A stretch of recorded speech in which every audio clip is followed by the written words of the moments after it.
তাহলে চল এর প্রপোজাল অ্যাকসেপ্ট করা যায়। তবে বলছিস এর সাথে ফ্রেন্ড হবি? পিহু সন্দিহান দৃষ্টিতে তাকায়। হওয়া যায় ভাই। ওকে, দাঁড়া, ডেকে ডেকে আনি। বলেই সুমনা পেছন ফিরে রিককে ডাকে। সুমনার সামনে থেকে ডাকছে দেখে সে ব্যাগ রেখেই তাদের সামনে গিয়ে দাঁড়ায়। ভ্রু কুচকে বলে, কি সমস্যা? আমার মতো অবলা ছেলের 30টা টাকা মেরে শান্তি হয়নি, এখন আবার কি জন্য ডেকেছিস? এর কথা শুনে মেঘরা হতভম্ব। একে ফ্রেন্ড করতে ডেকে আনলো আর এ কিনা নিজেই চকলেট দিয়ে নিজেই খুঁচো মারছে। সুমনা কপট রাগ দেখিয়ে বলে, এই ডিকের বাচ্চা, তোকে আমাদের ফ্রেন্ড সার্কেলে অ্যাড করতে ডাকলাম আর তুই কিনা আমাদেরই কথা শোনাচ্ছিস। যা, ক্যান্সেল, বাক, যা যা, জায়গায় যা। সুমনার কথা শুনে রিকের চোখ মুখ আলোকিত হয়ে ওঠে। সত্যি বলছিস? যাক, তাহলে আমার 30 টাকা কাজে লাগলো। দাঁড়া। বলেই নিজের জায়গায় চলে গেছে। রিকের কাণ্ড দেখে তারা হেসে ফেলে। ছেলেটি অনেক মজার। ব্যাগ নিয়ে ফিরে এসে তাদের ঠিক পেছনের বেঞ্চে বসে। আমি তো ভেবেছিলাম এই জন্মে আর বন্ধুই পাবো না। যাই হোক, তোদের নাম বললি না। তারপর একে একে সবাই পরিচিত হয়, কথাবার্তা হয়। এর মধ্যে অনেক ভালো বন্ডিংও হয়ে ওঠে তাদের। ছেলেটি অনেক মিশুক আর বাচ্চা সুলভ, ফানিও বটে। তাই তো এত তাড়াতাড়ি ভালো বন্ধু হয়ে উঠেছে। পৃথিবীর এই এক সম্পর্ক, বন্ধুত্ব যা এক নিমেষেই গড়ে তোলা যায়। 2টা ক্লাস করেই তারা বেরিয়ে যায় ক্লাস থেকে। পরের ক্লাসটা বোরিং, তাই ক্যাম্পাসটা ঘুরে দেখবে ভেবেছে। ইউনিভার্সিটিটা অনেক বড় জায়গা নিয়ে অবস্থিত। প্রবেশ করতেই সরু রাস্তা, এক সাইডে বড় একটি মাঠ। মাঠের মাঝে একটি শিমুল গাছও আছে। এর নিচে বসে অনেকেই আড্ডা দেয়। অনেকে আবার ঘাসের উপরে জায়গায় জায়গায় বন্ধু বান্ধবদের নিয়ে বসে আছে। অপর পাশে একটি পুকুরও আছে, যার চারিদিকে বড় গাছে ঘেরা। এখানেও ছাত্রীদের আনাগোনা আছেই। ছাত্রীরা এখানে কেবল পড়াশোনা নিয়েই ব্যস্ত নয়, তারা নাটক, সঙ্গীত, কবিতা, বিতর্ক, রাজনীতি, প্রেম সবকিছুর সাথেই মিশে আছে। সবার মধ্যে একটা আমি আলাদা ভাব। রুমমেটদের সঙ্গে গল্প, ক্যাম্পাস প্রেম, একতরফা ভালোবাসা, হোস্টেলদের ঝগড়া, সব মিলে এখানে দিনগুলো চলে যায় দুঃখ স্মৃতির মতো সুন্দর করে। এটা শুধু একটা ইউনিভার্সিটি না, এটা একটা ছোট শহর। এখানে জীবন বইছে একেবারে নিজের ছন্দে। মেঘেরা হাঁটতে হাঁটতে ক্লান্ত হয়ে ক্যান্টিনের দিকে যায়। কিছু খাওয়া দরকার, সবার পেটেই খিদে। সবাই টেবিলে বসতেই রিক গিয়ে খাবার অর্ডার করে আসে। তারা নিজেদের মতো আড্ডা দিচ্ছিল। তখনই হঠাৎ কোথায় থেকে অনু এসে মেঘের সামনে দাঁড়ায়। চোখে মুখে প্রচণ্ড রাগ, তবে তার দমিয়ে রেখে মেঘকে উদ্দেশ্য করে বলে, আই এম সরি মেঘ, কালকে ভুলবশত তোমার চড় মেরেছি, কিছু মনে কইরো না। মেঘ চোখ ছোট করে তাকিয়ে আছে, বুঝছে না এই মেয়ের মতলব কি। তখনই পিহু এক গ্লাস পানি নিয়ে অনুর মুখে ছুঁড়ে ফেলে। ওপস, আই এম এক্সট্রিমলি সরি আপু, ভুলবশত পানি পড়ে গেছে, কিছু মনে করবেন না। আশেপাশের ছাত্রছাত্রীরা এতক্ষণে সার্কাস দেখতে লেগেছে। পিহুর কাণ্ডে সবার মধ্যে টিপি টিপি হাসির শব্দ, তবে কেউ তেমন হাসছে না। অনু সিনিয়র বলে। এদিকে অনু এত বড় অপমান যেন মেনে নিতে পারছে না। সাথে সাথে হাত উঠায় পিহুকে মারার জন্য, তবে পিহুর সাথে সাথে সেই হাত ধরে ফেলে। এমনভাবে ধরেছে যে এখন অনু তার হাত ছোটাতে মোচড়ামুচড়ি করছে, কিন্তু পিহু না ছেড়ে তার হাত মোচড়ে পিঠের পেছনে নিয়ে মুখ বরাবর নিজের মুখ রেখে বলে, নিজের সীমানায় থাকবেন আপু, নয়তো ভুলে যাব আপনি আমাদের সিনিয়র। বলেই ছেড়ে দেয়। হাত ছাড়া পেয়ে হাত ঘষতে থাকে। একদম লাল হয়ে গেছে। এত শক্তি একজন মেয়ে মানুষের। পিহুর দিকে লাল চোখে তাকিয়ে বলে, তোদের আমি দেখে নিব, জাস্ট ওয়েট অ্যান্ড সি। অনু যেতেই তাদের টেবিলে হাসির রোল পড়ে যায়। তবে বেচারা রিকের মাথার উপর দিয়ে গেল সব। তা দেখে তারা সব ঘটনা খুলে বলে। সব শুনে রিক তার ইউজ করা টিস্যু মেঘের উপরে ঢিল মারে। এই গাধি, তখনই পাল্টা চর বসাতি। কিসের সিনিয়র জুনিয়র, আগে মাইরাল এমন হবি। ভেজা টিস্যু তার উপরে পড়ায় মেঘ কপট রাগ দেখিয়ে কয়েকটা টিস্যু একসাথে করে রিকের দিকে ছুঁড়ে মারে, আর রিক মাথা এক সাইডে সরিয়ে নেয়, যার ফলে টিস্যু গিয়ে পড়ে অন্য কারোর ওপর।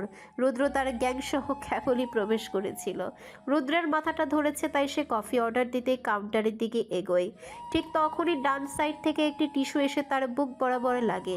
বিরক্তি নিয়ে পাশে ফিরতেই মেঘকে দেখে আরও বিরক্ত হয়ে যায়। মেঘ তো এদিকে ভয়ে নোখ কামড়াচ্ছে। রুদ্র তাদের টেবিলে আরেকটু সামনে গিয়ে কাটকাট গলায় বলে, হাত তো ভালোই চলে, তো সময় মতো চলে না কেন? মেঘ অবাক হয়ে তাকায় কিসের কথা বলছে। তবে পিহু রুদ্রের কথা ভালোই বুঝতে পারে। মেঘ ভয়ে ভয়ে বলে, ইয়া, আমি আপনাকে মারিনি, ওই রিককে মেরেছিলাম, সত্যি বলছি। রুদ্র এই মেয়েকে ভয় পেতে দেখে চরম লেভেলের বিরক্ত। নিজেকেই নিজে প্রশ্ন করে, আমি কি বাঘ না ভাল্লুক যে ভয় পেতে হবে? ইডিয়াট একটা। মেজাজ দেখিয়ে ঝাড়ি দিয়ে বলে, সে তুমি যাকেই মারো, নিশানা তো আমার দিকেই তেড়ে আসে, স্টুপিড। বলেই চলে যায়। এদিকে মেঘ ভাবে হয়তো কালকের ব্যবহার আর এখনের এই কাজে উনি একটু বেশিই রেগে আছেন তার উপর, তাই সে উঠে রুদ্রের পেছন পেছন যায়। ভাইয়া শুনছেন? রুদ্র পেছন ফিরে দেখে মেঘ তাকে দেখে ভ্রু উঁচু করে, যার অর্থ কি দরকার। মেঘ বলে, আসলে কালকের জন্য ধন্যবাদ আর আজকের জন্য সরি। ও, রুদ্রের ও শোনে মেঘের মুখটা চুপসে যায়। এত সুন্দর করে ধন্যবাদ বলল আর ইনি কিনা নিরামিষ একটা।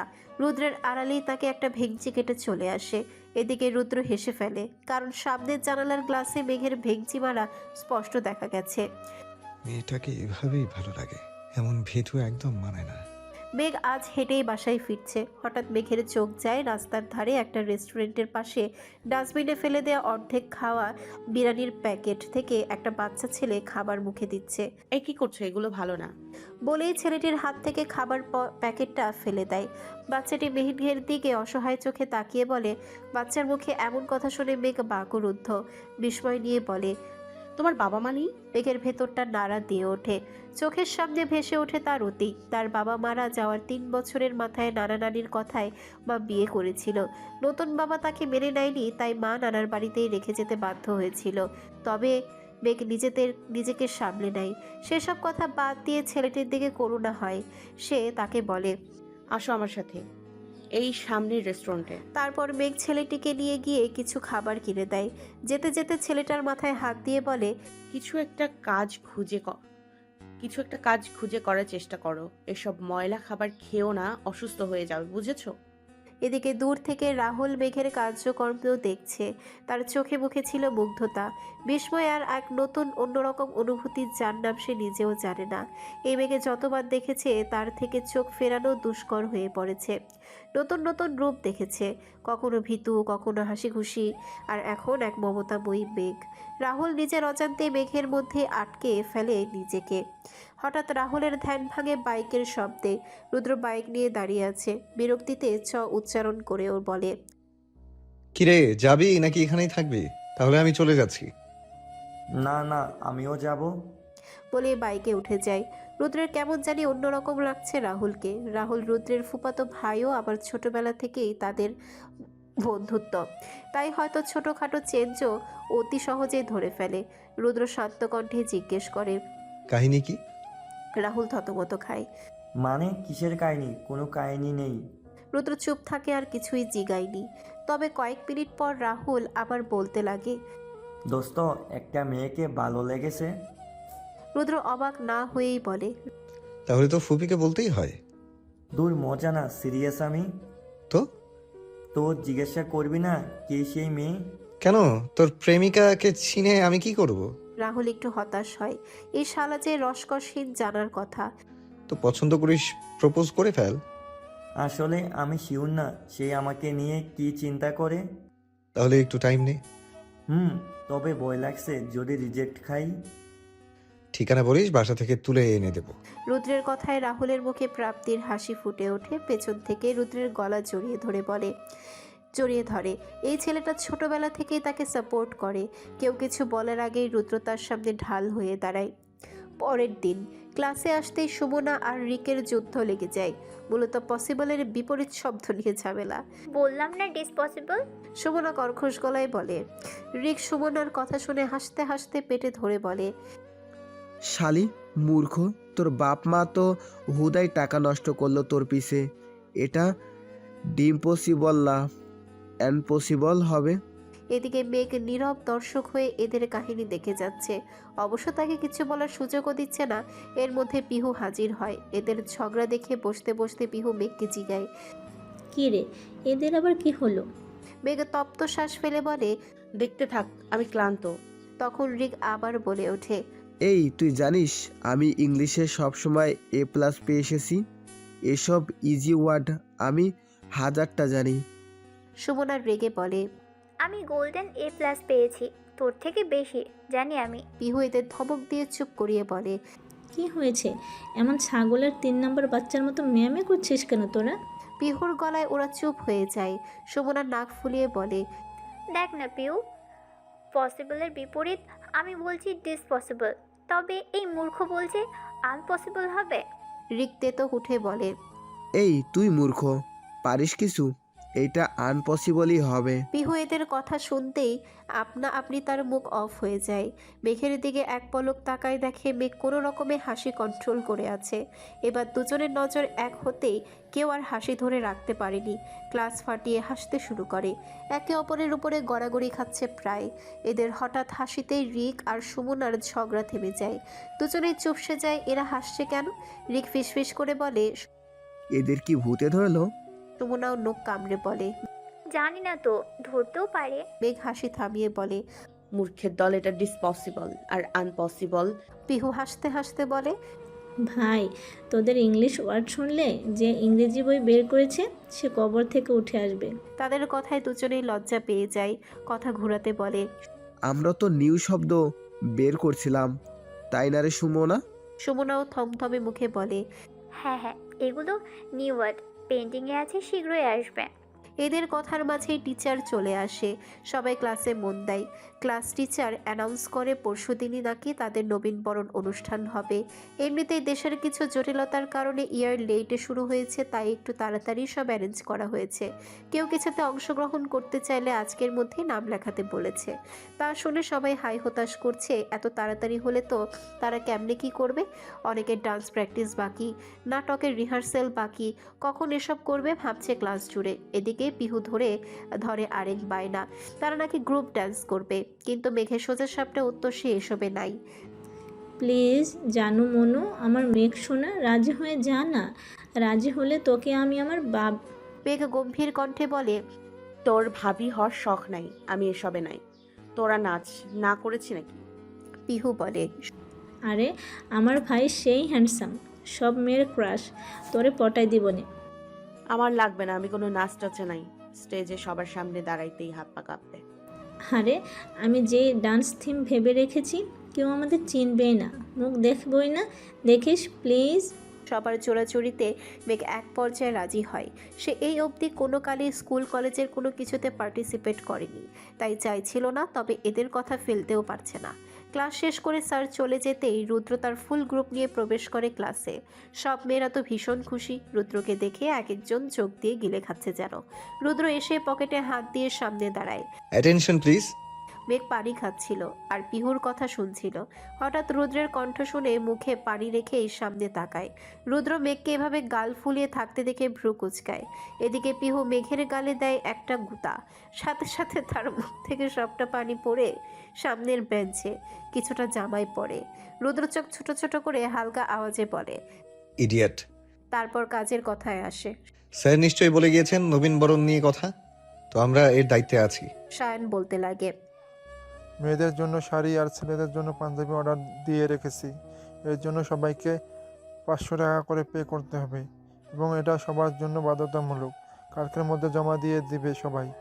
আর আজকে যারা যারা পার্টিসিপেট করতে চাও রিহার্সাল রুমে এসে নাম দিতে পারো। বলেই তারা চলে যায়। তবে ওরও যায়নি, মেঘের সামনে এসে বলে, রুদ্র তোমায় ডেকেছে লাইব্রেরিতে, চলে যেও। অনু যেতেই মেঘ উঠে যেতে নেয়। পিহু আটকে বলে, আমার সন্দেহ হচ্ছে এর আবার অন্য প্ল্যান না তো? আরে না, হয়তো রুদ্র ভাইয়াই ডেকেছে, আবার কোনো অ্যাসাইনমেন্ট করাতে, কে জানে। আমি শুনে আসছি, দাঁড়া। বলেই মেঘ হাঁটা দেয় লাইব্রেরির দিকে। তবে লাইব্রেরির সামনে যেতেই কয়েকটা মেয়ে মেঘকে ঘিরে ধরে। মেঘ প্রশ্ন নিয়ে তাকায় তাদের দিকে, তারপর সাইড কাটিয়ে আসতে নেয়। তবে তখনই অনু এসে মেঘের সামনে দাঁড়ায়। শয়তানি হেসে বলে, হাই মেঘ। মেঘ ভ্রু কুচকে বলে, আপু কিছু বলবেন? বলবো মানে অনেক কিছু বলবো, সাথে করব। বলতে বলতে অনু তার কাঁধ দিয়ে মেঘকে ধাক্কা দেয়। এতে মেঘ কিছুটা পিছিয়ে যায়। বাকি মেয়েরা হাসছে মেঘকে নিয়ে।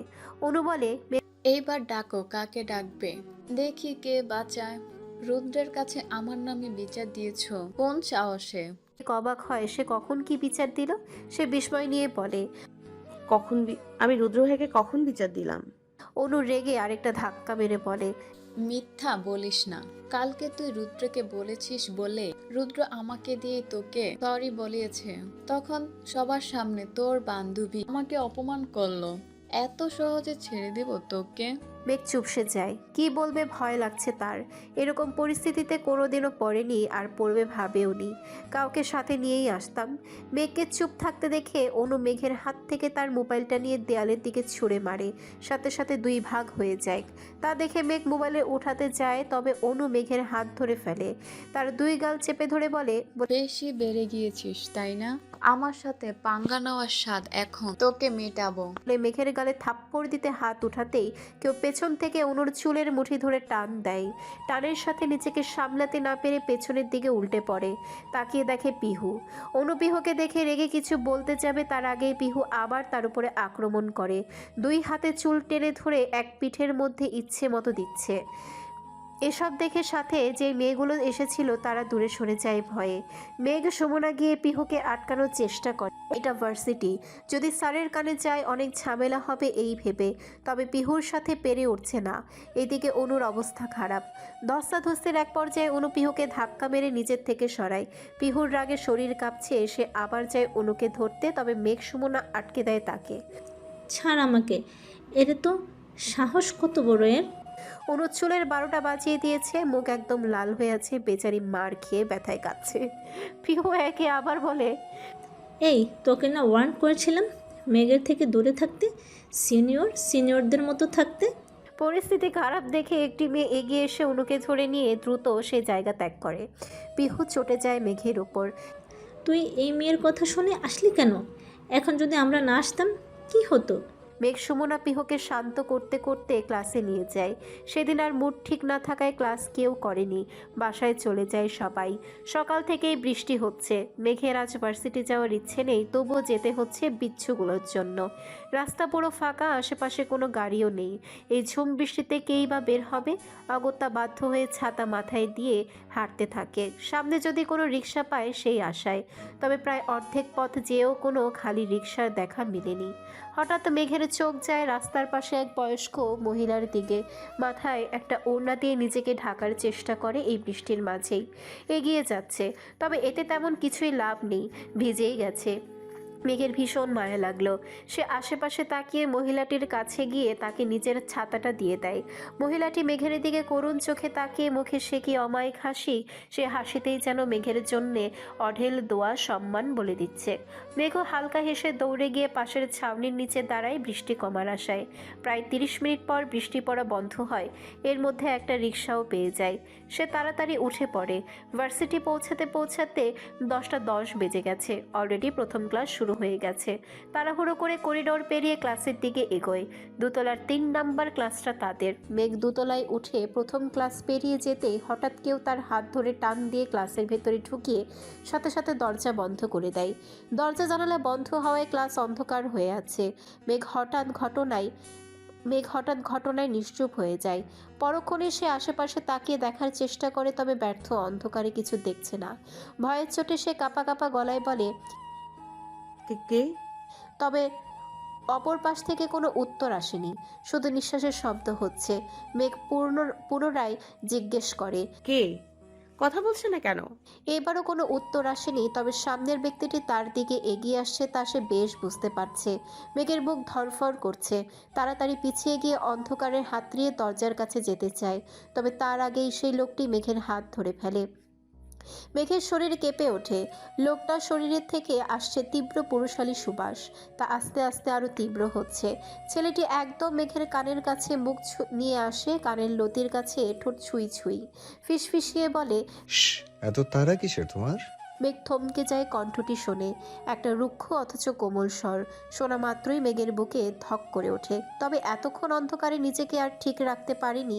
নিজের ভর ছেড়ে দেয়, ধপ করে নিচে বসে যায়। তার শ্বাসকষ্ট হচ্ছে, শ্বাস নিতে পারছে না, জোরে জোরে শ্বাস নেওয়ার চেষ্টা করছে। হঠাৎ মেঘকে এমন করতে দেখে অন্ধকারে ছেলেটি বিচলিত হয়ে উঠে হাঁটু গেড়ে বসে মেঘের দুই কাঁধ ঝাঁকিয়ে বলে, এই what happened, are you okay? তবে মেঘ কিছুতেই বলছে না, শুধু হাত এদিক সেদিক হাতড়াচ্ছে, অস্থিরতা করছে। তা দেখে সে আরো চিন্তিত হয়ে বলে, এই বোকাফুল, কি হয়েছে? এমন করছো কেন? মেঘ কথাই বলতে পারছে না, তবুও কোনোভাবে শ্বাস নিয়ে নিয়ে বলে, আমার অন্ধকারে ফোবিয়া, শ্বাস নিতে পারছি না, দুধের দম বন্ধ হয়ে আসছে। শিট। ছেলেটির সাথে সাথে মোবাইলের ফ্ল্যাশ অন করে মেঘের দিকে ধরে। আলোর দেখা পেয়ে মেঘের ভয় কিছুটা কাটে। সে কিছুক্ষণ সেভাবেই বসে থাকে, ব্যাগ থেকে ইনহেলার বের করে নিয়ে নেয়। আগের থেকে একটু স্বাভাবিক হতেই তার টনক নড়ে। সে সাথে সাথে সামনে তাকায় ছেলেটির মুখ দেখতে, তবে লাইট মেঘের মুখের দিকে তাক করায় আর ছেলেটির মুখের দিকে তাকাতে পারেনি। চোখ আঙ্গুল দিয়ে চোখ নামিয়ে ফেলে, আর সেই সুযোগে ছেলেটি ফ্ল্যাশ অফ করে দরজা খুলে চলে যায়। মেঘ দরজা খোলার শব্দে চোখ থেকে হাত সরাতেই দেখে লোকটি বেরিয়ে গেছে। সাথে সাথেই উঠে দরজার বাহিরে যায়, তবে কেউ নেই। কোথায় গেল লোকটি? মেঘ ভেবে পাচ্ছে না কি হলো মাত্র তার সাথে। কে সেই লোক? মুখও দেখতে পারেনি, তবে শার্টের কোনা দেখেছে বের হওয়ার সময়। গাঢ় সবুজ রঙের শার্ট, এছাড়া কিছু দেখতে পারেনি। এত দ্রুত যাচ্ছিল। আর কিছু না ভেবে দ্রুত ওয়াশরুমে যায়। চোখে মুখে পানি দিয়ে নিজেকে স্বাভাবিক করে। মেঘ, আসতে এত দেরি করলি কেন? যেই বৃষ্টি হচ্ছে বাইরে আটকে গিয়েছিলাম। আচ্ছা, এবার চল আমাদের শাড়িটা নিয়ে আসি। সবাই যার যার নিয়ে চলে এসেছে, তোর জন্যই বসেছিলাম আমরা। পিহুর কথায় সবাই উঠে যায় রুদ্রদের উদ্দেশ্যে। রিহার্সাল হলে এখন রুদ্ররা থাকার কথা, যেহেতু সব কিছু লিড করছে, তাই সেদিকে পা বাড়ায় তারা। হলে ঢুকতেই তারা দেখে যারা যারা পার্টিসিপেট করেছে সবাই প্র্যাকটিস করছে। পাশেই রুদ্রর সাথে তার ফ্রেন্ডরা বসে খাতায় কিছু লিস্ট করছে। মেঘের নজর যায় রুদ্রের দিকে, কথা বলছে আর নিচের দিকে হালকা ঝুঁকে কিছু লিখছে। মাঝে মাঝে কপালে ভাঁজ পড়ছে, চুলগুলো এলোমেলো, কপালের এক পাশ ছুঁয়ে আছে। পরনে গাঢ় বাদামি রঙের জ্যাকেট, জ্যাকেটের সামনে সব বোতাম খোলা, ভেতরে গাঢ় সবুজ রঙের ইন ছাড়া পরা শার্ট।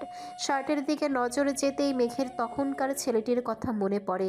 বিস্ময়ে নিয়ে তাকায় রুদ্রের দিকে, তবে কি রুদ্র? তখনই রাহুলের ডাকে মেঘের ঘোর কাটে। তাদের সামনে রাখছে।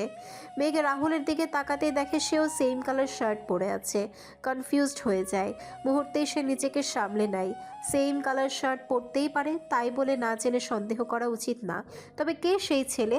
প্রশ্ন মাথায় থেকেই যায়। রুদ্র মাথা উঠিয়ে মেঘের দিকে তাকায়, চোখ ছোট ছোট করে কপালে ভাঁজ করে মেঘকে পরখ করে। মেয়েটি চশমা পরেছে, গোল গোল মুখে চশমা যেন বেশ মানিয়েছে, অনেক কিউট লাগছে মেয়েটিকে। রুদ্র মনে মনে তাকে নাম দেয় চশমিশ। পর মুহূর্তেই তাকে সেই নামেই ডাকে। এই চশমিশ, এদিকে আসো। মেঘ চমকে তাকায় রুদ্রের দিকে। চোখে অ্যালার্জির সমস্যা ইদানিং ধরেই বেড়েছে। আজকে চশমা পরে এসেছে, হালকা ঝাপসা লাগছিল তাই। আর আজকেই কিনা চশমিশ উপাধি পেয়ে গেল। সাথে সাথে আবার রুদ্র ডেকে ওঠে, এই মিস চার ব্যাটারি, কানে শোনো না? পিহুরা মিটমিট করে হাসছে। মেঘ নাক ফুলিয়ে রুদ্রের সামনে গিয়ে দাঁড়ায়। জি ভাইয়া, বলুন। সকাল থেকে এতগুলো কল দিলাম, ফোন সুইচ অফ করে রেখেছো কেন? মোবাইল ভেঙে গেছে, ঠিক করানো হয়নি, তাই অফ। রুদ্র ভ্রু কুচকে শান্ত কণ্ঠে বলে। কিভাবে? কি বলবে? কালকের ঘটনা তো আর বলতে পারবে না। ওই আর কি, হাত থেকে পড়ে। ও নাও, এই লিস্টটা আমি বলছি, তুমি লেখো। মেঘের হাতে খাতাটা ধরিয়ে রুদ্র নিজের চুল ঠিক করতে করতে বলে। মেঘ অবাক হয়ে তাকিয়ে বলে, আমি কেন? রুদ্র কপালে কিঞ্চিত ভাঁজ ফেলে বলে। তুমি যে আমার অ্যাসিস্ট্যান্ট ভুলে গেছো? বলে আবার চেয়ারে বসতে বসতে বলে, অবশ্য ভুলেই যাওয়ার কথা, তোমাকে অনেক ছাড় দিয়ে রেখেছি, তবে আজকে কোনো ছাড় নেই। ফাস্ট স্টার্ট করো, আরো কাজ বাকি। মেঘ কিছুটা ভোতা করে লেখা শুরু করে। সকালে সেই ছেলেটির কথা মাথা থেকে বেরিয়েই যায়। রুদ্র পিহুদের উদ্দেশ্যে বলে, তোমাদের কোনো কাজ আছে? তারা মাথা নাড়িয়ে না বলতেই তাদেরকেও কাজে লাগিয়ে দেয়। রিককে রাহুলের সাথে পাঠায় ফুলের অর্ডার দিয়ে আসতে।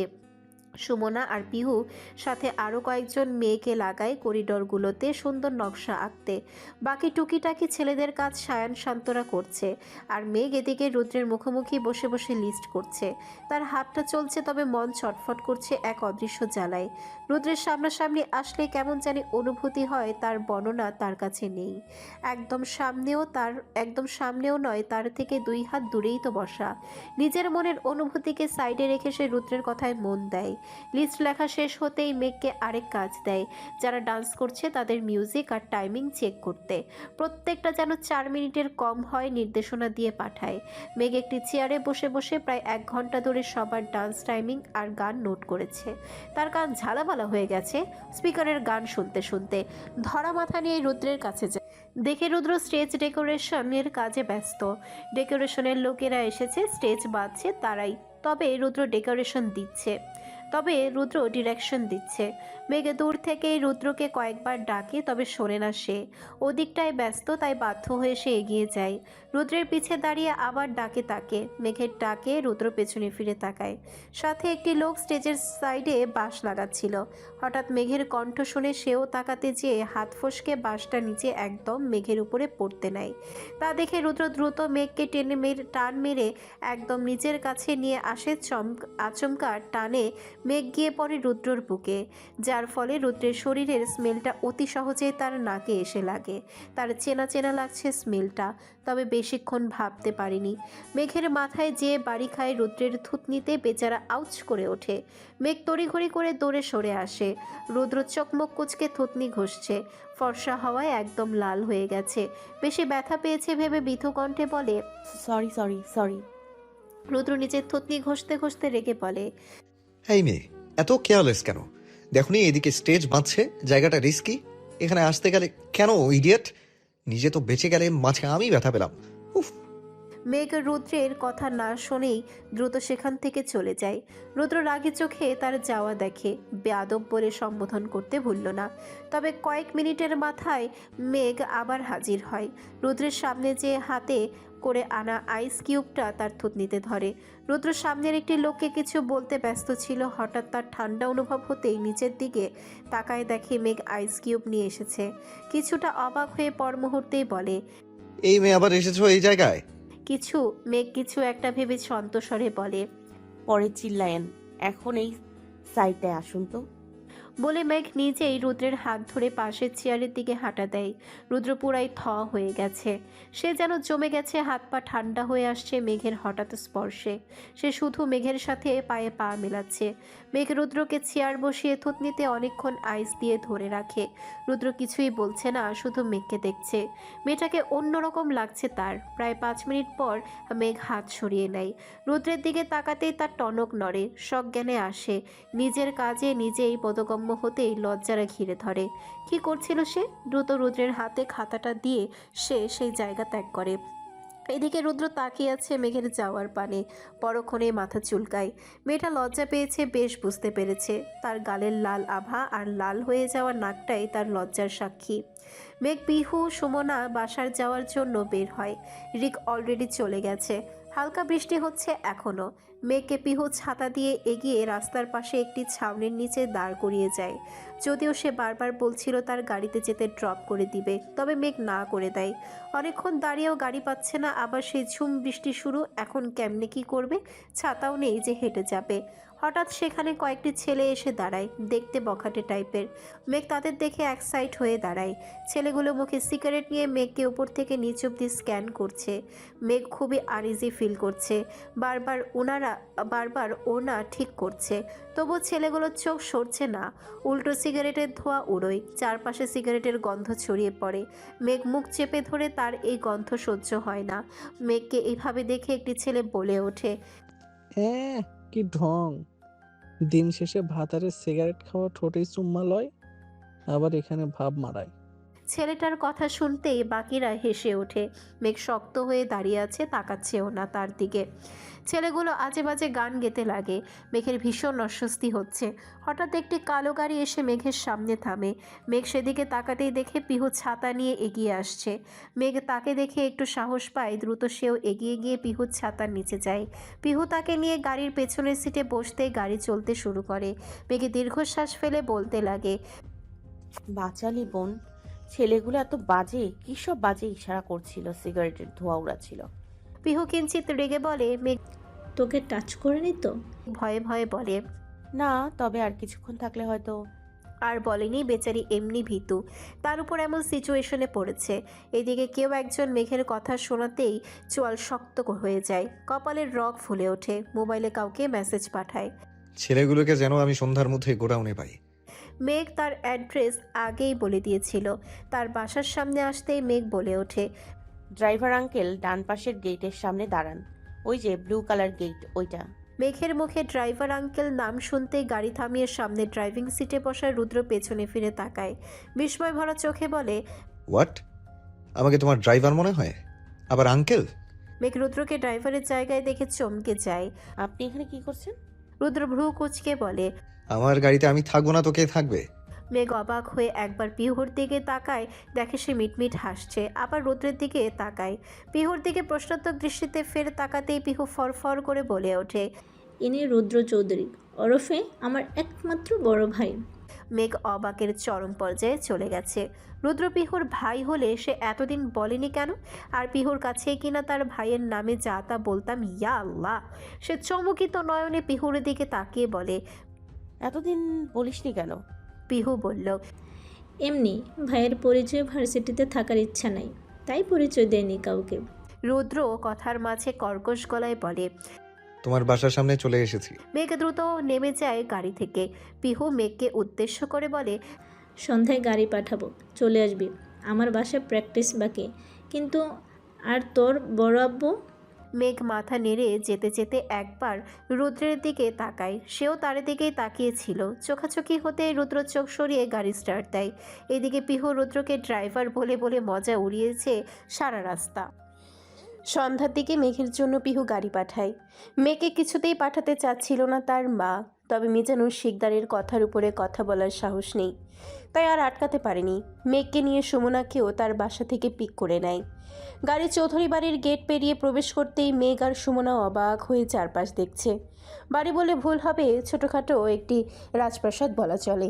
গেট দিয়ে ঢুকতেই সরু রাস্তা, একপাশে গ্যারেজ, অন্য পাশে সুইমিং পুল, পেছনের দিকটাই হয়তো বাগান, গাছপালাও দেখা যাচ্ছে। সুমনা মেঘকে বলে। পিহুরা এত বড় লোক, অথচ তাকে দেখে বুঝতেই পারিনি আমাদের সাথে একদম সাধারণ হয়ে থাকে। মেয়েটির মধ্যে অহংকার নেই। তখনই পিহু বেরিয়ে আসে, দৌড়ে এসে তাদের জড়িয়ে ধরে। তোরা কি এখানেই দাঁড়িয়ে থাকবি? চল ভেতরে চল। দুজনের হাত ধরে হাঁটা দেয়। বাড়িতে প্রবেশ করতেই চোখ জুড়িয়ে যায় তাদের, যেন শৌখিনতায় মোড়ানো এক জগৎ। আধুনিক আসবাবপত্রের সুন্দর কম্বিনেশন দেখেই যে কেউ বলবে বাড়ির লোকজন খুবই রুচিশীল। পিহু একে একে সবার সাথে মেঘ আর সুমনাকে পরিচয় করিয়ে দেয়। পিহুর মা দাদির তো মেঘকে ভীষণ ভালো লেগেছে। কিছু সময়ের মধ্যেই পিহুর দাদির সাথে বেশ আড্ডা জমিয়েছে মেঘ। তার মধ্যে আবার পিহুর মা সিদ্দিকা চৌধুরী তাদের নাস্তাও দিয়ে যায়। নাস্তা করে পিহুর সাথে তার রুমে চলে যায় মেঘ আর সুমনা। তোর বাপ যে পররাষ্ট্রমন্ত্রী, একবারও তো বললি না। সুমনার প্রশ্নে মেঘ সুমনা দুজনেই প্রশ্নাত্মক দৃষ্টিতে তাকিয়ে আছে। পিহু দীর্ঘশ্বাস ফেলে বলে। কারণ আমি সত্যিকারের বন্ধুত্বের স্বাদ চাচ্ছিলাম। নিজের মতো বাঁচতে চাই, নিজের পরিচয়ে। বাবার পরিচয় শুনলে সবাই আমাকে অনেক প্রায়োরিটি দেয়, তবে ওগুলো লোক দেখানো। স্কুল কলেজে অনেক মানুষ পাশে পেয়েছি, তবে মন থেকে কাউকে পাইনি। আমি চাই আমার জীবনে অল্প কিছু মানুষ থাকুক, তবে তারা আসল মানুষ থাকুক, মুখোশধারী নয়। পিহুর কথা শেষ হতেই মেঘ সুমনা তাকে জড়িয়ে ধরে। মেঘ আশ্বাস দিয়ে বলে। আমরা আছি না? সুমনা ফাইজলামি করে বলে। হুম, ভাবিস না তোর বাপ পররাষ্ট্রমন্ত্রী বলে তোকে আমরা ভয় পাবো। We don't care. তার মধ্যে রিকো এসে পড়ে। পিহু সবাইকে ডান্স থিম বলে, সাথে তার রেডি করা কস্টিউমও দেখায়। পিহুর ডান্স থিম আর কস্টিউম দেখে সবাই একসাথে কি বলে ওঠে।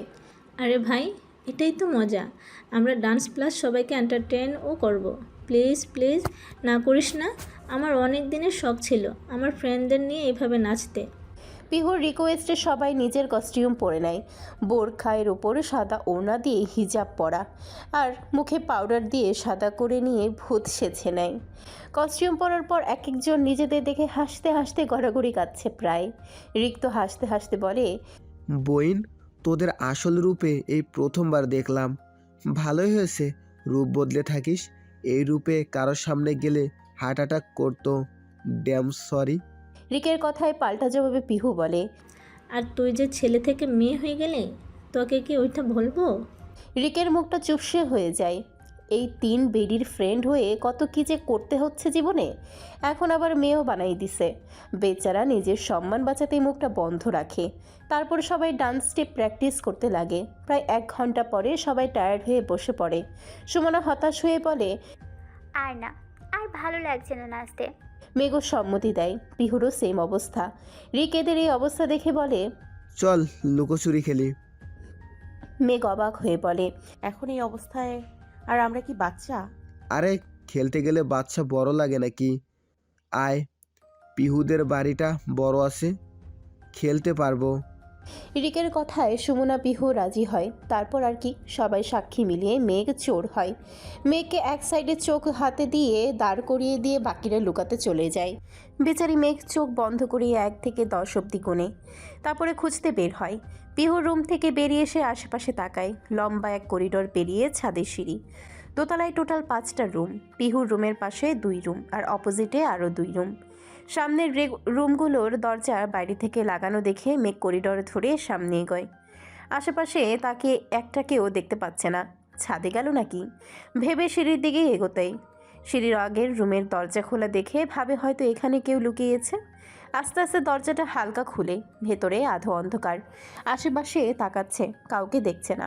হঠাৎ ওয়াশরুমের দরজা খোলার শব্দে সেদিকে তাকায় মেঘ। রুদ্র একটু আগেই বাইরে থেকে ফিরেছে। মাত্র গোসল করে ওয়াশরুম থেকে বের হতেই দরজার দিকে চোখ যায়। হালকা আলোতে এমন ভূতের মতো কাউকে দেখে কে এইটা দেখতে রুদ্র এগিয়ে যায়। এদিকে মেঘ রুদ্রকে শুধু টাওয়াল পরা অবস্থায় দেখে এক চিৎকার দিয়ে দ্রুত চোখে হাত দিয়ে বেরিয়ে যায়। মেঘের চিৎকারে রুদ্রের পা থেমে যায়। নিজের দিকে তাকাতেই সে তড়িঘড়ি করে দরজা লাগায়। শালা, দরজা লাগাতে ভুলে গেছি। অন্যদিকে সুমনা রুদ্রের রুমের বাইরের ছোট একটি ক্যাবিনেটের পেছনেই লুকিয়েছিল। এই দিকটায় হালকা আলো। মেঘের চিৎকারে সে বেরিয়ে আসে দেখতে কি হয়েছে। তবে মেঘ দ্রুত বের হয়ে আসায় আর সুমনাও সামনে থেকে দ্রুত আসায় দুজনের ধাক্কা লেগে একজন আরেকজনের দিকে তাকাতেই ভূতের মুখ দেখে হালকা আলোয় ভয় পেয়ে কেঁপে ওঠে। একসাথে দেয় আর একটা চিৎকার। তাদের চিল্লানোতে পিহু সিঁড়ির আড়াল থেকে জলদি বেরিয়ে আসে। আর সেদিকটা এরকম অন্ধকার হওয়ায় পিহু যে আসছে কিন্তু লাগছে সাদা কিছু আসছে। সুমনা মেঘ পায়ের শব্দে সেদিকে তাকাতেই ভয়ে লাফিয়ে একসাথে দেয় আর একটা চিৎকার। ভূত! তাদের চিৎকার শুনে পিহু ভাবে তার পেছনে হয়তো ভূত আছে। সেও ভয়ে তাদের সাথে চিল্লিয়ে ওঠে। এদিকে একের পর এক চিৎকার শুনে রিক ছাদ থেকে ভয়ে তাড়াতাড়ি দৌড়ে নামতে গিয়ে লাস্টের সিঁড়িতে বাল্লা খেয়ে একদম উল্টে মেঘদের সামনে এসে পড়ে।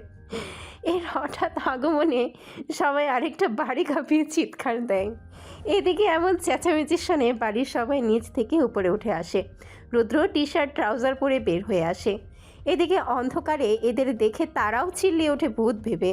রুদ্র এদের কাহিনী দেখে তাড়াতাড়ি গিয়ে করিডোরের সব লাইট অন করে। লাইট অন হতেই তাদের চারটাকে দেখে তাদের বোধগম্য হয় না কাহিনীটা কি। এই অবস্থায় দেখে রুদ্রের মা বলে ওঠে, এইসব কি? পিহু আমতা করে বলে, না মানে আম্মু, আমরা কালকে নবীন বরণে নাচবো এভাবে, তাই একটু প্র্যাকটিস করছিলাম, কিন্তু অন্ধকারে আমরাই আমাদের দেখে ভয় পেয়ে গেছি। পিহুর কথা শেষ হতেই চৌধুরী বাড়িতে হাসির বোবা ফুটে। এদিকে পিহুরা ব্যাককেলের মতো দাঁড়িয়ে আছে। তবে সুমনা রিক রুদ্রের দিকে নজর যেতেই বিস্ময় নিয়ে তাকায়। ফিসফিস করে জিগায়, আই পিহু, রুদ্র ভাইয়া এখানে কি করছেন? পিহু নর্মাল ভাবেই বলে, তার বাপের বাড়ি সে থাকবে না? রিক সুমনা হালকা জোরে বলে, মানে? মানে রুদ্র ভাই আমার বড় ভাই। পিহুর কথায় তারা আরও অবাক হয়। এতদিন বলল না কেন সে প্রশ্ন তাদের চোখে। মেঘ হঠাৎ রুদ্রের দিকে তাকাতে লক্ষ্য করে তার হাসি। ওনার হাসি সুন্দর, বিশেষ করে ওনার দাঁতগুলো সুন্দর। দুই পাশের দাঁতের কোনা বের হয়ে আছে যেন ভ্যাম্পায়ার। তবে হাতের দিকে নজর যেতেই ভ্রু কুচকে আসে। পিহুর মায়ের কথায় ধ্যান ভাঙে তাদের। উনি সবাইকে চেঞ্জ করে নিচে যেতে বলেছে ডিনার করতে। তার কথায় সবাই চেঞ্জ করতে চলে যায় পিহুর রুমে। তবে মেঘ রুদ্রের সামনে যায়। মেঘকে তার সামনে দেখে ভ্রু নাচে ইশারায় জিজ্ঞেস করে, কি হয়েছে? মেঘ রুদ্রের হাতের দিকে তাকিয়ে বলে, আপনার হাত কাটলো কিভাবে? রক্ত বের হচ্ছে তো এখনো, মনে হচ্ছে থেতলে গেছে। রুদ্র মেঘের কথায় হাতটা লুকিয়ে ফেলে। কঠিন গলায় বলে, তোমার এত কিছু দেখতে কে বলেছে? যাও, চেঞ্জ করে নিচে নামো। রুদ্রের হালকা ধমকে মেঘ আর সাহস করে কথা বাড়ায় না। পিহুর রুমে চলে যায়। তারপর রাতের খাবার খেতে নিচে নামে পিহুর সঙ্গে। যদিও তারা খেতে চাচ্ছিল না, তবে রুদ্রের মা তাদের না খাইয়ে ছাড়বেন না বলে দিয়েছেন। তাই বাধ্য হয়ে টেবিলে যেতেই দেখে তাদের পরিবারের সবাই বসে আছে। পিহু মেঘদের তার বাপ চাচার সাথেও পরিচয় করিয়ে দেয়। তবে এইদিকে একজন যেন মেঘকে দেখে নিজের হুঁশে নেই। এক ধ্যানে তাকিয়ে আছে, মনে মনে আওড়ায়, এই মেয়েকে আমার লাগবে। খাওয়া দাওয়া পর্ব চুকিয়ে মেঘদের তাদের বাড়িতে পৌঁছে দিয়ে আসে। আজ নবীন বরণ অনুষ্ঠান। 10টার মধ্যে সবাই উপস্থিত হবে, তবে মেঘের আসতে একটু লেট হয়ে যায়। গেট দিয়ে ঢুকতেই পুরো ক্যাম্পাস চোখে পড়ে নতুন রূপে সাজিয়ে তুলেছে চারিদিক। মেঘ সোজা স্টেজের দিকে চলে যায়, সবাই ওদিকটাই। রুদ্র স্টেজের দিকটাই ছিল। হঠাৎ কল আসায় সাইডে নিয়ে বেরিয়ে আসে। কথা বলতে বলতে দোতলার বারান্দায় এসে দাঁড়ায়। কথা বলার মাঝে হঠাৎ চোখ যায় নিচে দাঁড়িয়ে থাকা মেঘের দিকে। রুদ্র ঠিক জানে না সে কখন থমকে দাঁড়িয়েছে। দূর থেকে চোখে পড়ল মেঘ নীল শাড়িতে। কোলাহলের মধ্যে হঠাৎ যেন সময়টা থেমে গেল। তার নীল শাড়িটা বাতাসে দুলে উঠছে, চুলগুলো খোলা, চোখে এক রাশ ব্যস্ততা, ঠোঁটে নীরবতা। কিন্তু রুদ্রের চোখে সে যেন এক নিঃশব্দ বিস্ফোরণ। ছিল অন্য কিছু তার চোখে, একটা চাপা আতঙ্ক, একটা নড়ে চড়ে বসা অনুভূতি, আর বুকের ভিতর এক নিঃশ্বাস, এক নিঃশব্দ ঘোষণা, আমি বিপদে পড়ে গেছি। রুদ্রের ধ্যান ভাঙে ফোনের অপর পাশের মানুষের ডাকে। নিজের কাজ বোধগম্য হতেও অধর নাড়িয়ে বিড়বিড়িয়ে বলে, শিট। এদিকে মেঘ পিহুর কাছে যায়। সুমনা পিহু সেম শাড়ি পরেছে, মূলত সবার শাড়ি সেমই, ভীষণ মিষ্টি লাগছে তাদের। আর রিক পরেছে পাঞ্জাবি। মেঘকে দেখে পিহু এক্সাইটেড হয়ে বলে ওঠে, মেঘ বোন, তোকে তো আজ যেই দেখবে ক্রাশ খাবে। কি যে সুন্দর লাগছে তোকে। আমি ছেলে হলে তোকে এতক্ষণে প্রপোজ করে বসতাম। হালকা হেসে বলে, তোকেও সুন্দর লাগছে। তা শুনে রিক গলা টেনে বলে, ফার্ম দেওয়ার জন্যে নারীরা সেরা রে। তার কথায় মেঘ পিহু কটমট করে তাকায়।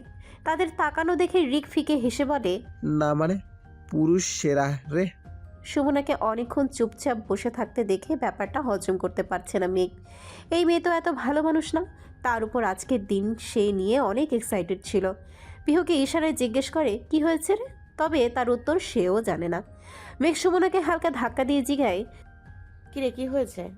সুমনা তাদের দিকে তাকিয়ে কাঁদো কাঁদো গলায় বলে, মেবি আমার হার্ট সার্জারি করাতে হবে। সবাই অবাক হয়ে যায়, সাথে চিন্তিত কণ্ঠে প্রশ্ন করে, কেন, কি হয়েছে তোর? সুমনা হতাশার শ্বাস ফেলে বলে, আমার হার্টে মনে হয় ছিদ্র আছে রে, যার এই জায়গা দিই সেই সবাই করে করে হতবাক বেরিয়ে যায়। বলে, কি এই মেয়ে? পিহুরিক তো বিস্ময় চোখে তাকিয়ে আছে। তা দেখে মেঘ বিরক্ত হয়ে বলে, 23 নাম্বারটার সাথেও ব্রেকআপ? সুমনা মাথা নাড়ায়। সাথে সাথে মেঘ বলে, তুই এর জন্য মন খারাপ করছিস কেন? সুমনা বলে ওঠে, এই হ্যাবলার জন্য কিসের মন খারাপ? আমার তো নিজের জন্য মন খারাপ। শালার জন্য কালকে সারা রাত জেগেছিলাম। এই দেখ, চোখে নিচে ডার্ক সার্কেল পড়েছে। শালা সারা রাত কথা বলে ফজরের সময় ব্রেকআপ করছে। ব্রেকআপ করতে তাহলে ঘুমাই যাইতাম। কালকে সারা দিন রূপচর্চা করছি আজকের অনুষ্ঠানের জন্য, কিন্তু কালকে সারা রাত জেগে সব ব্যর্থ হয়ে গেল। আজকে আমাকে দেখতে খারাপ লাগছে, কেউ পছন্দ করবে না ইয়ার। সুমনার দুঃখের আসল রহস্য শুনে সব হতবাক। হাসবে নাকি কাঁদবে বুঝে উঠছে না। পরক্ষণে হাসির রোল পড়ে যায়। এদিকে সব স্টুডেন্টস গেটের দিকে যাচ্ছে। নবীনবরণে ইনভাইটেড গেস্টরা চলে এসেছে, তারাও এগিয়ে যায় সেদিকে। ভলেন্টিয়াররা তাদের ফুল দিয়ে অভ্যর্থনা জানায়। প্রধান অতিথি হিসেবে রুদ্রের বাবা এরশাদুল চৌধুরীকে প্রিন্সিপাল স্যার স্পেশালভাবে নিজে এগিয়ে গিয়ে নিয়ে আসেন। তারপর শুরু হয় ভাষণ। স্টুডেন্টসদের জন্য সব থেকে বোরিং টাইম। এক একজন হামি দিচ্ছে ভাষণ শুনতে শুনতে। এক পর্যায়ে তা শেষ হয়। তখন সবাইকে কিছুক্ষণের জন্য ব্রেক টাইম দেওয়া হয়। এর মধ্যে যারা নাচে, গানে বা নাটকে নাম দিয়েছে তারা কস্টিউম চেঞ্জ করে নেয়। মেঘেরাও তাদের ড্রেস আপ পরে নেয়। শাড়ির উপরে কালো বোরখা পরেছে আর মুখে পাউডার, চোখে কালি লাগিয়ে নেয়। ব্যাস, প্রথমে একটা গান হয়, তারপর দুইটা নাচের পর এবার তাদের নাচের পালা। সবাই স্টেজের পেছনে এসে দাঁড়ায়। রুদ্ররা এদিকে সব মেনটেন করে স্টেজে পাঠাচ্ছে। তাদের ডাকতেই উঠে আসে। তখনই মেঘের নজর যায় রুদ্রের দিকে। নেভি ব্লু পাঞ্জাবি আর সাদা পায়জামা পরা রুদ্রের মুখে আজ ভীষণ ব্যস্ততা। রুদ্রের পাঞ্জাবির হাতা গোটানো, ঘামে ভেজা কপাল, চোখে কিছুটা ক্লান্তি। তবু সেই চোখে কিছু আছে, এক ধরনের মনোযোগ আর নেতৃত্ব। রুদ্র হয়তো এক ঝলক দেখেছিল মেঘকে, তবে দেখা মাত্র ফিক করে হেসে ফেলে। এতে মেঘ কিছুটা লজ্জা পায় বটে। হঠাৎ স্টেজে কয়েকটা ভূতের বেশে মানুষের আগমনে সব স্টুডেন্টস নিশ্চুপ হয়ে যায়, কৌতূহল নিয়ে চেয়ে থাকে। মেঘ, পিহু, সুমনা, রিক চারজনেই মঞ্চের মাঝখানে। চোখ বড় কালো কালি, মুখে সাদা পেইন্ট, মাথায় সাদা কালো হিজাব আর কালো বোরখায় যেন নান মুভির ভূতের রিক্রিয়েট করতে চেয়েছে। পেছনে আরও কয়েকজন সাথী সাদা কাপড়ে মোড়ানো, কনফিউজ লুক ব্যাকগ্রাউন্ডে বাজছে সোনে সোনে পটোলে লাখা সবে সোনে পটোলে ইয়া। সাথে সাথে সবাই সেম স্টেপে নাচতে শুরু করে। তার সঙ্গে সঙ্গে পুরো মাঠ হই হই করে চিৎকার করে ওঠে। কেউ সিটি বাজাচ্ছে, কেউ হাততালি, কেউ আবার জায়গা থেকে লাফিয়ে ওঠে।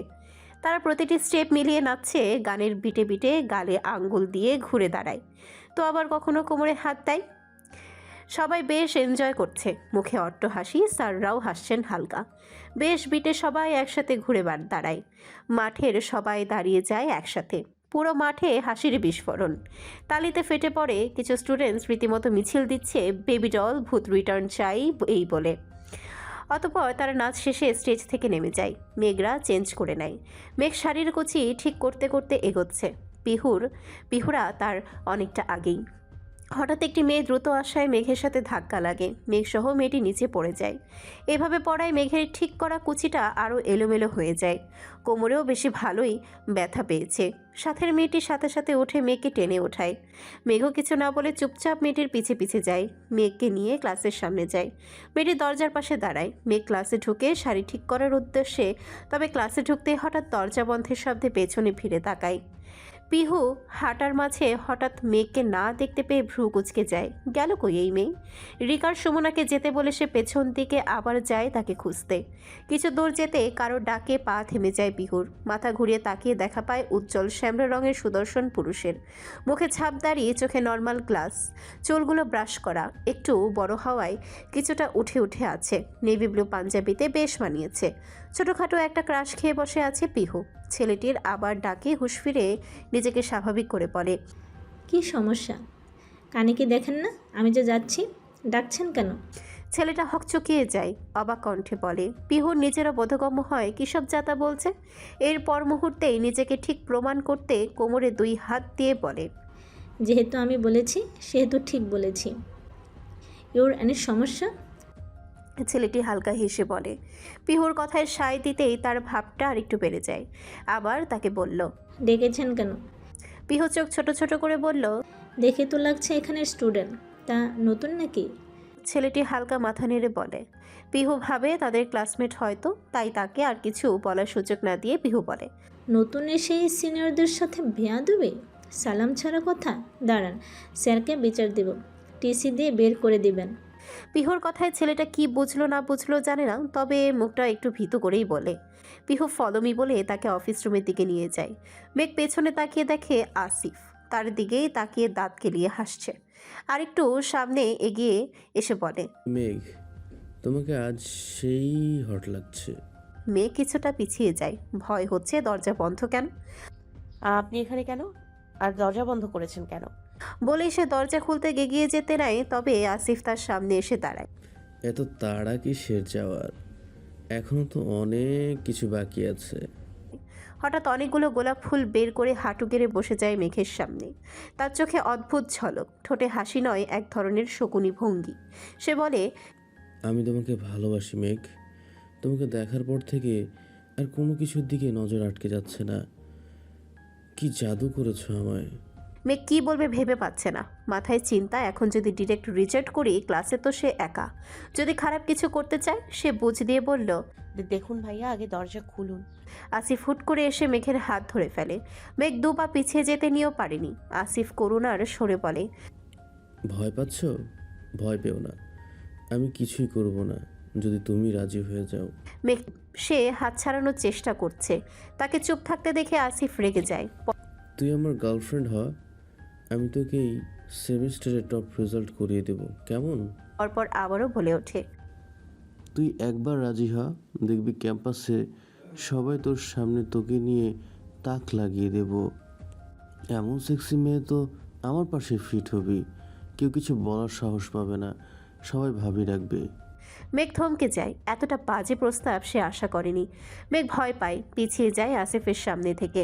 নরম গলায় বলে, না ভাইয়া, আমি এসব কিছু চাই না, প্লিজ আমাকে যেতে দিন। মেঘের মুখে এই কথা শুনতে আসিফের মুখের হাসি মিলিয়ে যায়।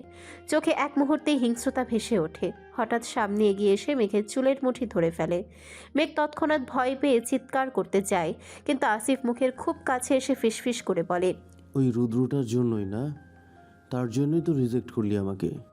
আবার চিৎকার করে বলে, এই শালা আমার সব জিনিস কেড়ে নেয়, এখন তোকেও নিয়ে নিবে?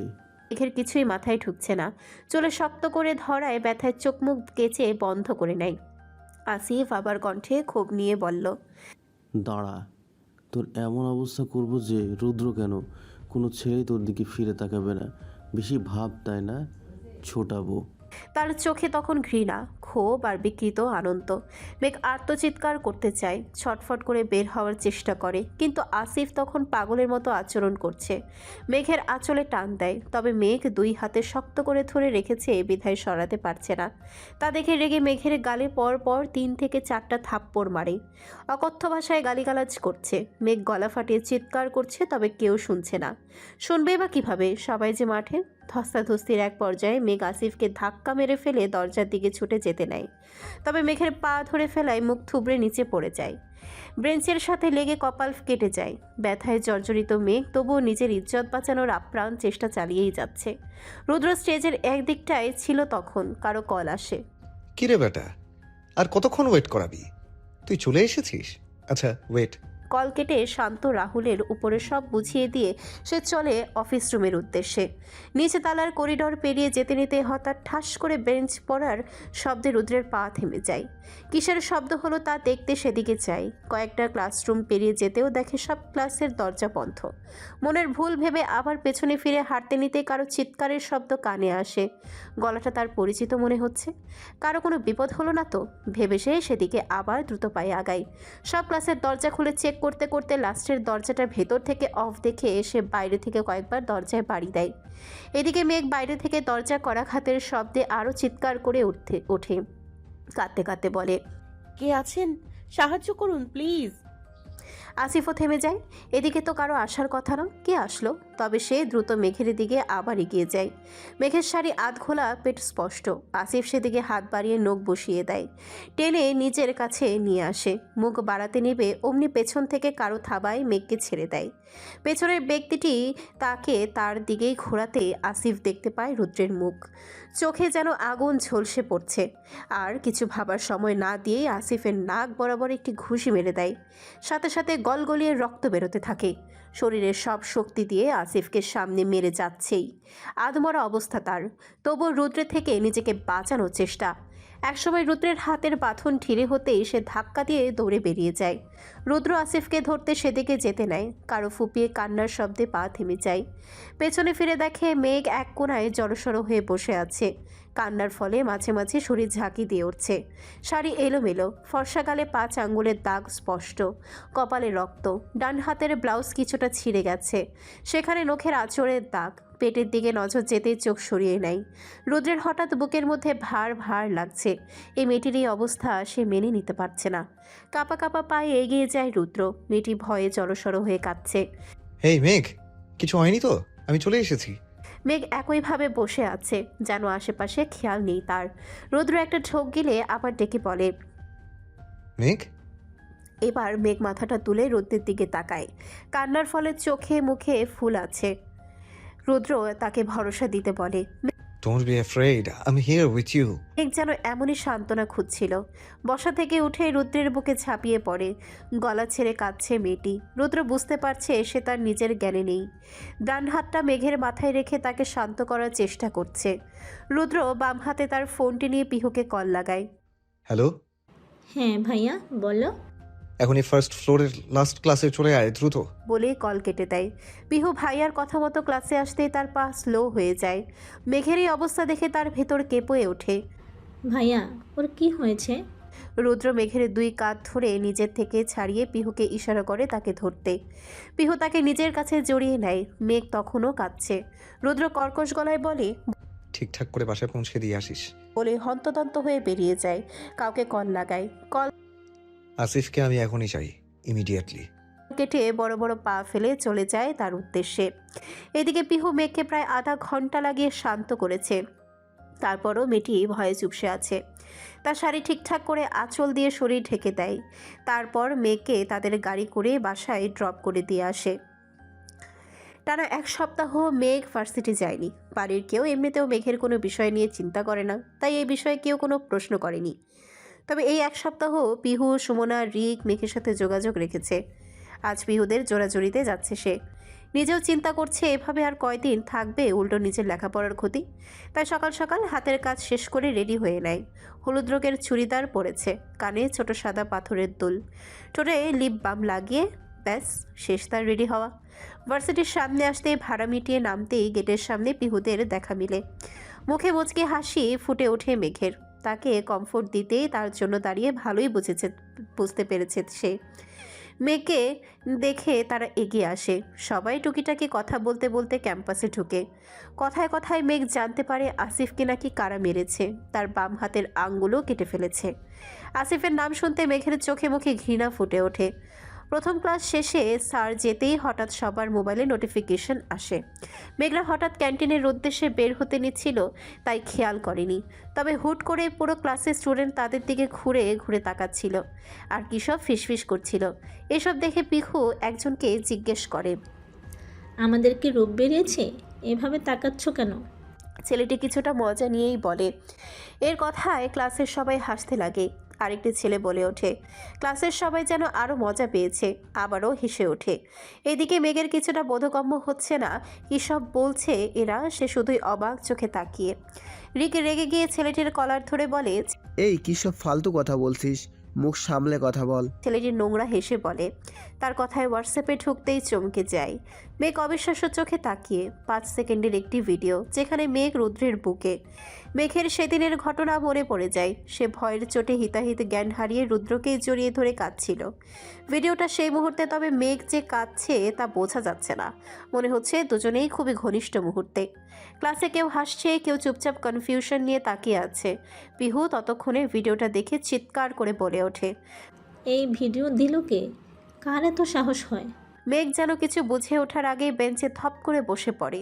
মুখে তার রং নেই, ঠোঁট কাঁপছে। সুমনা তখন চুপচাপ তার পাশে এসে বসে বলে, মেঘ, তুই ঠিক আছিস?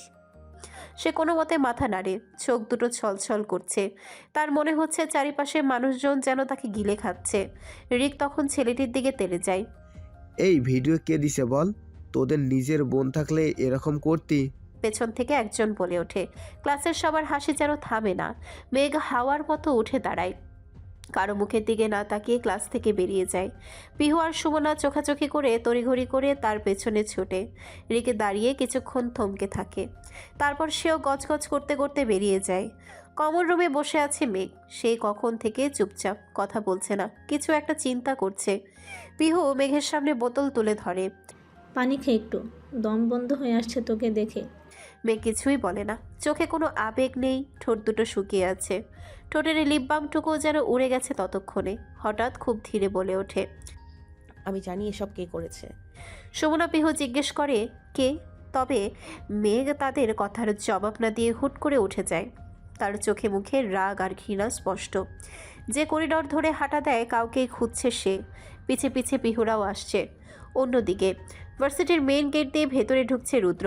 ধূসর রঙের পাঞ্জাবি গায়ে, চোখে সানগ্লাস। তার একপাশে কয়েকজন ছাত্র, যাদের সঙ্গে মিনিট খানিক আগেই একটা ছাত্র সমাবেশ শেষ করে এসেছে। ভার্সিটিতে এতক্ষণে কী ঘটে গিয়েছে তা সম্পর্কে কোনো ধারণাই নেই তার। ঠিক তখনই ক্লাসরুমের করিডর থেকে ধেয়ে আসে মেঘ। তার চোখ রক্তিম। সে একদম রুদ্রের সামনে গিয়ে দাঁড়ায়। রুদ্রের মেয়েটিকে দেখে স্বাভাবিক লাগেনি। কিছু জিজ্ঞেস করতে যাবে তার আগে একটা ঠাস করে থাপ্পড় পড়ে রুদ্রের গালে। চারপাশে যেন মুহূর্তে নিস্তব্ধতা নেমে আসে। সবার চোখ ছানা বড়া। কেউ বুঝে উঠতে পারছে না কি হলো। রুদ্র জায়গায় দাঁড়িয়ে চোখ বন্ধ, সানগ্লাসটা মাটিতে পড়ে আছে। ব্যাপারটা হজম করতে একটা ঢোক গিলে চোখ মেলে তাকায়। তার দৃষ্টি এবার আর কোমল না, আগুনের মতো শীতল। চোখ দুটো লাল হয়ে আছে। থাপ্পড়টা যেন তার গালে না, ইগোতে লেগেছে। সে সোজা তাকায় মেঘের চোখে। চারপাশে অনেক ছাত্রছাত্রী তাকিয়ে। এমন কিছু তারাও আশা করেনি। পিহুরাও অবাক মেঘের এই কাজে। ভাবতেও পারেনি এমন কিছু করবে। পরক্ষণেই মেঘ রুদ্রের পাঞ্জাবির কলার ধরে দুপা একটু উঁচু করে রুদ্রের মুখোমুখি হয়। এতে রুদ্র এক চুল পরিমাণও নড়েনি। গর্জে ওঠে মেঘ, আপনি করেছেন সব, তাই না? আমি জানি তো আপনারই কাজ। ওই দিন তো আপনি ছাড়া আর কেউ ছিল না। আপনার কি একটু লজ্জা করলো না এমনটা করতে?